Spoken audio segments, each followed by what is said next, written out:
KSRTC TDF സമരത്തെ തുടർന്ന് Nedumangad ATO office ഉപരോധിച്ച 12 പേർ അറസ്റ്റിലായിട്ടുണ്ട്. നെടുമങ്ങാട് പോലീസിന്റേതാണ് നടപടി. ബിനിൽ ലീല സാബുണ്ട്. ബിനിൽ, രാവിലെ മുതൽ തന്നെ സമരം പുരോഗമിക്കുകയാണ്.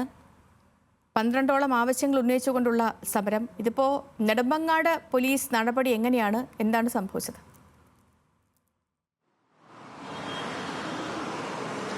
അവിടെ സമരക്കാരാണ് പ്രതിഷേധം ഉന്നയിച്ചത്.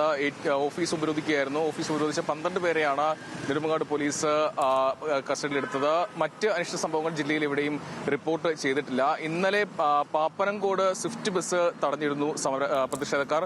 ആ സമയത്ത് പോലീസ് ഇടപെട്ട് അത് വാഹനം കടത്തിവിടുകയും ചെയ്തു. നിലവിൽ എന്തായാലും 12 ആവശ്യങ്ങൾ ഉന്നയിച്ചാണ് ഈ സമരം ഇന്നലെ അർദ്ധരാത്രി മുതൽ തുടങ്ങിയിരിക്കുന്നത്. പ്രധാനപ്പെട്ട ആവശ്യമെന്ന് പറയുന്നത് 1-ാം തീയതി ശമ്പളം നൽകുക എന്നുള്ളതാണ്. നേരത്തെ മന്ത്രി പ്രഖ്യാപിച്ചതാണ് 5-ാം തീയതിയുള്ളിൽ ശമ്പളം കൃത്യമായി നൽകുമെന്ന് പ്രഖ്യാപനമുണ്ടായിരുന്നു. പക്ഷേ അത് നടപ്പിലായിട്ടില്ല.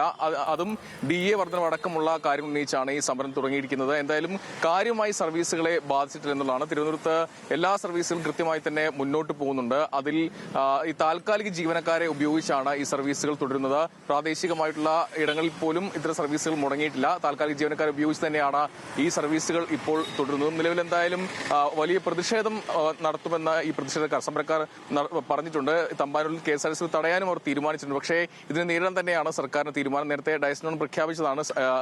പ്രത്യേകിച്ച് ഈ അവധി അനുവദിക്കുന്ന ആവശ്യം ഉന്നയിച്ചിട്ടുണ്ട്. അതോടൊപ്പം തന്നെ ഈ KSRTC ക്യാന്റീനുകൾ പ്രവർത്തിക്കണം. ക്യാന്റീനുകൾ പ്രവർത്തിച്ചില്ലെങ്കിൽ അതിന്റെ ലൈസൻസ് റദ്ദ് ചെയ്യുന്ന നടപടിക്കടക്കം പോകുമെന്നാണ് നേരത്തെ മന്ത്രി അടക്കം പറഞ്ഞത്. ഈ സമരം ഒഴിവാക്കാൻ ചർച്ച നടത്തിയതാണ്. പക്ഷേ അത് പരാജയപ്പെടുകയായിരുന്നു. നിലവിൽ എന്തായാലും പണിമുടക്കുമായി മുന്നോട്ട് പോകുമെന്നാണ് TDF അറിയിച്ചിരിക്കുന്നത്.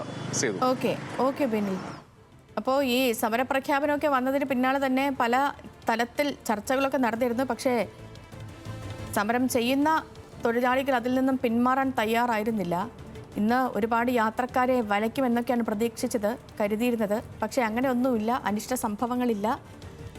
ഈ സമരത്തെ വേണ്ട വിധത്തിൽ നേരിടുകയാണ് സർക്കാരുമെന്നാണ് ഇതുവരെയുള്ള നീക്കത്തിൽ നിന്ന് മനസ്സിലാകുന്നത്. ബിനിൽ ലീല സാബുണ്ട് വിവരങ്ങൾ നൽകിയത്.